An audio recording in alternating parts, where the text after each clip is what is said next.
Hello all the aspirants. इस video में बात करेंगे ऑल ओवर इंडिया 6 ऐसी आईआईटीज और आइजर्स जहां पर पीएचडी एडमिशंस चल रहे हैं। और अगर आपके पास सिर्फ नेट की क्वालिफिकेशन भी है, जेआरएफ नहीं है तब भी, और अगर आप एक वुमेन एप्लीकेंट हैं तब भी आपके लिए इस वीडियो में जरूर कुछ है, तो वीडियो पूरी जरूर देखिएगा।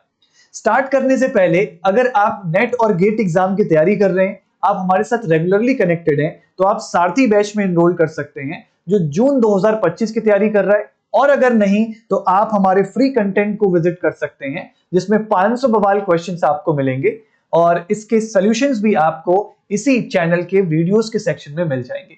मैं आपसे गुजारिश करूंगा एक बार लेवल ऑफ क्वेश्चंस जरूर चेक करिएगा।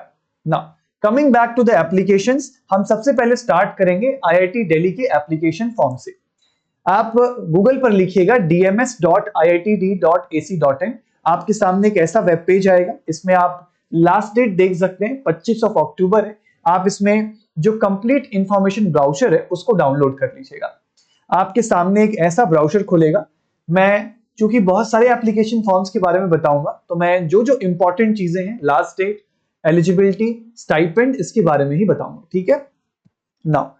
और इन पीडीएफ्स चाहिए आपको, इन जितने भी डॉक्यूमेंट्स में, जितने भी एप्लीकेशन फॉर्म्स में डिस्कस करूंगा, इनके पीडीएफ्स हमारे टेलीग्राम चैनल पर आपको मिल जाएंगे ना। जैसे ही आप इसके नीचे स्क्रॉल करेंगे तो आपको सबसे पहले मिलेगा इंपॉर्टेंट डेट्स, जो कि 7 अक्टूबर से एप्लीकेशन फॉर्म स्टार्टेड है, 25 अक्टूबर लास्ट डेट है। जो आपके सेशन स्टार्ट होंगे वो जनवरी से स्टार्ट हो जाएंगे, तो क्लासेस रिज्यूम हो जाएंगी ना। अब हम लोग इसमें चेक करेंगे कि क्या हमें मिनिमम एलिजिबिलिटी चाहिए। तो अगर हम एक मास्टर्स के स्टूडेंट हैं और हमें एक मिनिमम परसेंटेज चाहिए होगा 60%, या फिर अगर सीजीपीए सिस्टम है तो मिनिमम 6 पॉइंटर सीजीपीए चाहिए होगा आउट ऑफ 10।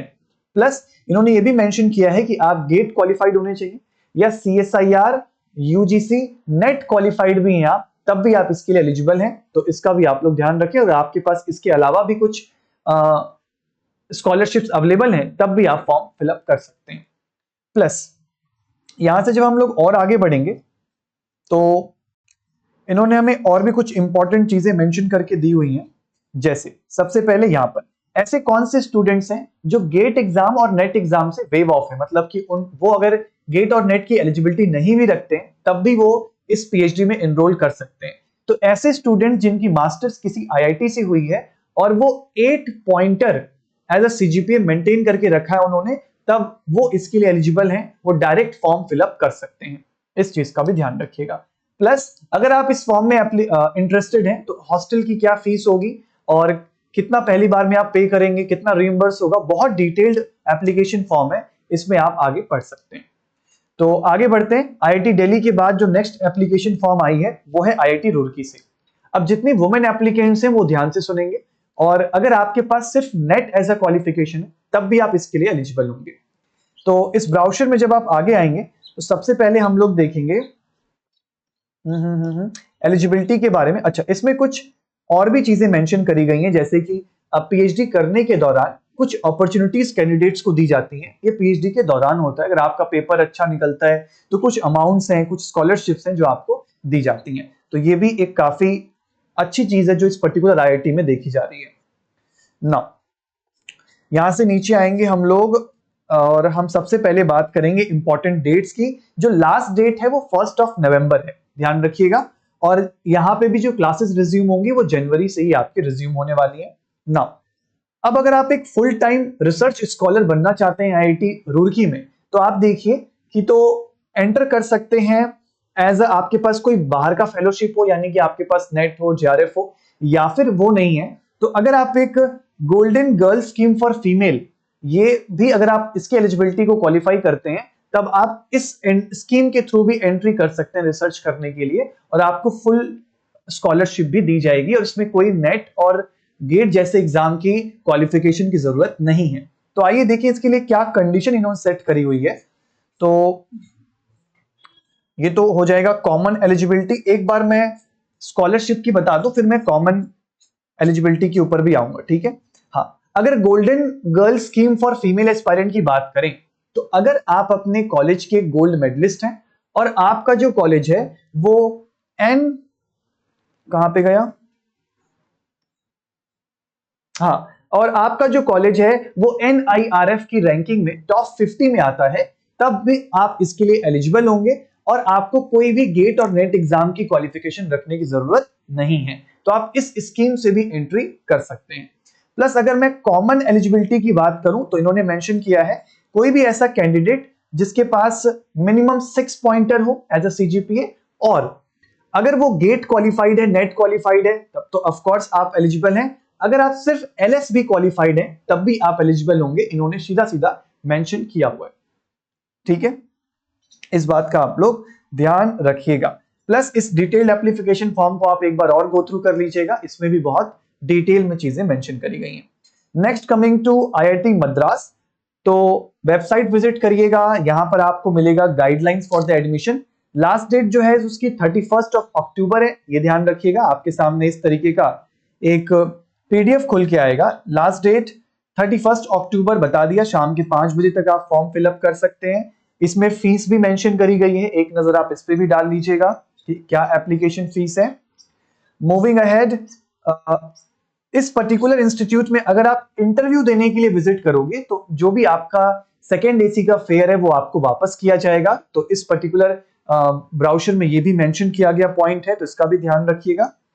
प्लस एक बार एलिजिबिलिटी के ऊपर बात कर लेते हैं कि, और स्कॉलरशिप के ऊपर बात कर लेते हैं कि कौन कौन से कैंडिडेट्स भर सकते हैं। तो मिनिमम एजुकेशनल क्वालिफिकेशन में जब हम आते हैं साइंस की फील्ड के स्टूडेंट्स के लिए, तो अगर आप मास्टर्स डिग्री होल्ड करते हैं तो आपको गेट का स्कोर चाहिए होगा, नेट JRF जैसी क्वालिफिकेशन चाहिए होगी, प्लस नेट भी चलेगा, सिर्फ अगर आप सिर्फ नेट क्वालिफाइड हैं तब भी चलेगा। और इन्होंने ये भी मेंशन किया है कि आप अगर किसी IIT से मास्टर्स कर रहे हैं तो आपको नेट और गेट की क्वालिफिकेशन नहीं चाहिए, 8 पॉइंटर CGPA आपने मेंटेन किया हुआ है, आप without any clearing any exam भी आप डायरेक्टली फॉर्म फिलअप कर सकते हैं, आप इसके लिए अप्लाई कर सकते हैं, आपको इंस्टीट्यूट फेलोशिप देगा। ठीक है, तो इसका आप लोग एक बार ध्यान रखिएगा और डिटेल जानकारी के लिए PDF विजिट करिएगा। Coming to the next will be the IIT Bombay. IIT Bombay के पहले तो शेड्यूल्स देख लेते हैं। जो लास्ट डेट है वो 31 अक्टूबर है, तो जो हम देख पा रहे हैं वो अक्टूबर 1 नवंबर, यही लास्ट डेट्स हैं इन सारे ही एप्लीकेशन फॉर्म्स के। अब इसकी एलिजिबिलिटी की बात करें अगर हम, तो यहां पर सबसे पहले तो एप्लीकेशन फॉर्म्स है, आप अपने कैटेगरी के हिसाब से देख सकते हैं। इसमें भी अगर आप सिर्फ LS क्वालिफाइड हैं तब भी आप अप्लाई कर सकते हैं, इन्होंने मेंशन किया हुआ है। एक बार हम सीधा वहीं पे आते हैं। अगर CGPA की बात करें तो जो मिनिमम CGPA आपको चाहिए वो 6 पॉइंटर चाहिए, यानी 6 CGPA अगर आपने मेंटेन किया हुआ है तो it's fine, you can apply, yes.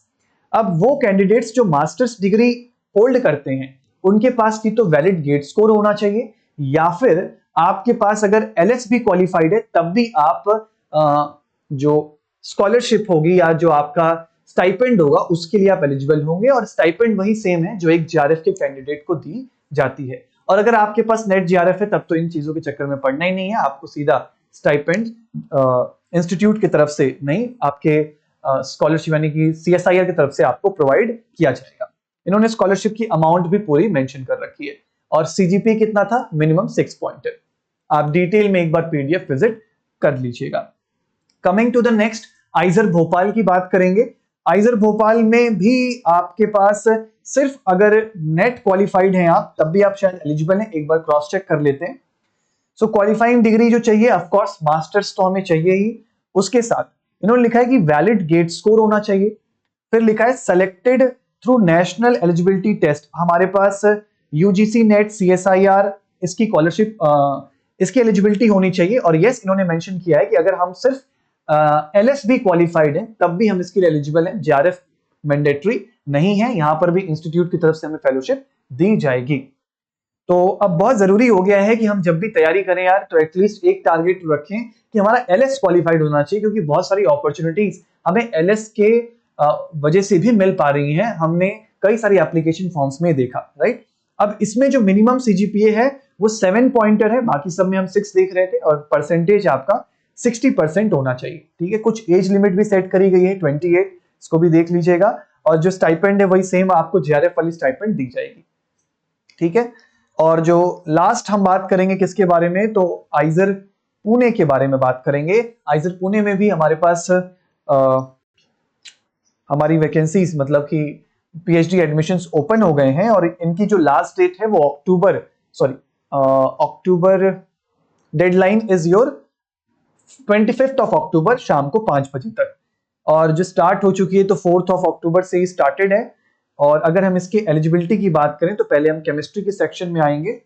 Minimum eligibility में इन्होंने मेंशन किया है कि 60% मार्क्स आपको चाहिए होंगे और यहां पर आपको नेट चाहिए विथ वैलिड जीआरएफ भी मेंशन किया हुआ है, तो यहां पर सिर्फ एलएस का पॉइंट तो नहीं दिख रहा। और दूसरा है आपके पास डीबीटी फेलोशिप होती है अगर, तो ये डीबीटी एक्चुअली बायो बैकग्राउंड वाले स्टूडेंट्स के लिए होती है। तो अगर आप नेट जीआरएफ रखते हैं तब आप इसके लिए एलिजिबल होंगे, इसका भी ध्यान रखिएगा। एक बार आप लोग डिटेल में इन सारी जिसमें भी आपको इंटरेस्ट आ रहा है, जिस भी एप्लीकेशन फॉर्म आप फिलअप करना चाह रहे हैं उसको आप डिटेल में एक बार विजिट कर लीजिएगा। सिर्फ एलएस वाले स्टूडेंट्स भी इसके लिए एलिजिबल हैं। और एक वुमेन एप्लीकेंट का बताया कि अगर आप अपने इंस्टीट्यूट के गोल्ड मेडलिस्ट हैं तब भी आप इसके लिए विदाउट क्लियरिंग एग्जाम्स भी आप स्टाइपेंड के साथ पीएचडी कर सकते हैं। एक बार और बता दें, अगर आप सीएसआईआर नेट और गेट एग्जाम की तैयारी कर रहे हैं तो आपके लिए कुछ फ्री कंटेंट्स वेबसाइट पर अवेलेबल हैं। एक बार इन 500 बवाल क्वेश्चंस को जरूर विजिट करें। Thank you so much. अगर इस तरह का कंटेंट और चाहिए तो वीडियो लाइक जरूर किया करिए, इससे हमारा मोटिवेशन बढ़ता है। मिलते हैं आपसे किसी और वीडियो में। Thank you so much.